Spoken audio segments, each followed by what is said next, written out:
Hello, welcome back everybody. So let's have a look at XRP, which is probably going to surprise a lot of you because I've never really cared too much for XRP, but since it did those big moves, I have been looking at it not because I think it's of any value, but because it seems to represent the way that alts are going to be moving. And the only reason for that is that when XRP does make big moves like that to the up, it definitely moves the Bitcoin dominance quite dramatically because there's so much money in XRP. If you were to put XRP, Litecoin and Ethereum together, they would probably outweigh the majority of all the other main coins that people like to trade. They far exceed the market caps of any of the other coins beneath them. So when I see moves like this, I do get excited for alts in general because it basically means that it's starting to create a shift of Bitcoin dominance. But when I see a move like this, I start to get a little worried. So we can look at this now and see what it is that we're looking at the chart now for XRP, but also what that would probably mean for the market in general. So what I would say is that we're bouncing here. If we can have a look at this chart, we are bouncing here on the 10 simple, which is what a lot of these coins have been doing as a result of that big boom that they've had. And we dropped to it, and we're being sort of supported by it. Also, you could argue that it's the green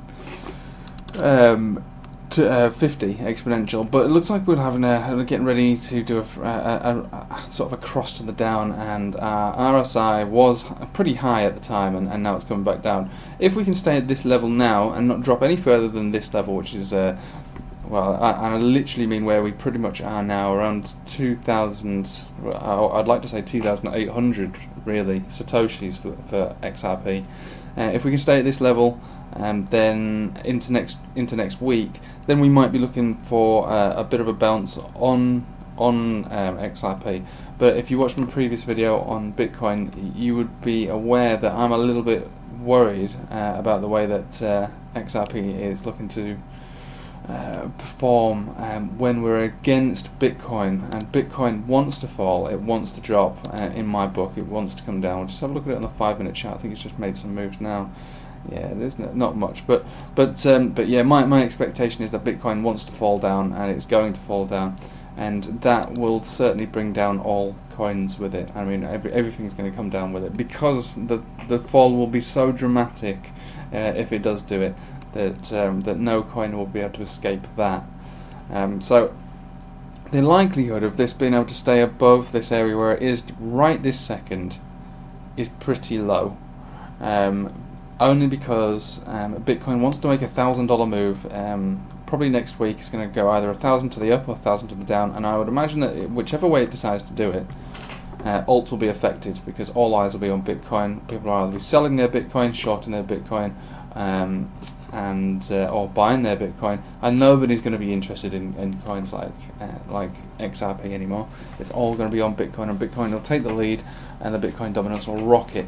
And I expect that the Bitcoin dominance will stay at this level that it's at now, which is about 70%, and unless we see a pump in alts without Bitcoin moving at all. And because Bitcoin is about to do something massive, I think I doubt that we're going to see a Bitcoin dominance chart below 70% for a little while now. I think that little alt season that was blown out basically and is over now.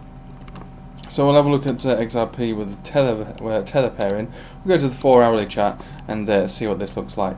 So there was our big move all the way up to this level here, which was a really massive move, a huge move, 32 cent, 32.6 cent, and then all the way back down to this level here.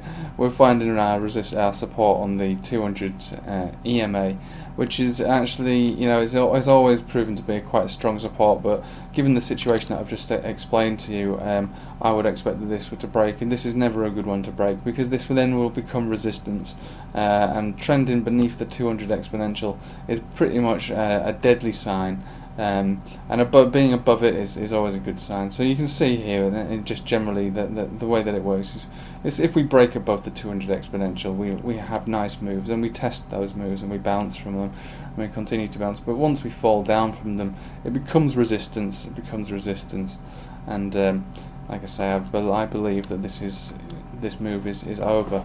It would be a damn shame though, because like I said, the Bitcoin dominance being primarily driven by the top coins moving last week, and to see them drop so dramatically is only going to encourage that dominance chart to go back up in favour of Bitcoin. So what I would say is, along with all your other coins and Bitcoin too, I would be very, very wary about what you do with them. You could look at shorting them if you have that opportunity to short them, but I'm not your financial advisor. This isn't financial advice. I do expect everything to fall with Bitcoin, and to be honest with you, even if Bitcoin goes up, I would expect alts would fall. There is a chance, however, that alts will pick up, but there's nothing on this chart to tell me that they will. There's nothing on this chart, in fact, to say that there's anything bullish about it at all. So I will leave it with you there, and continue watching my videos. I've got some more alts to come. So thanks for watching. Have a nice day. Take it easy.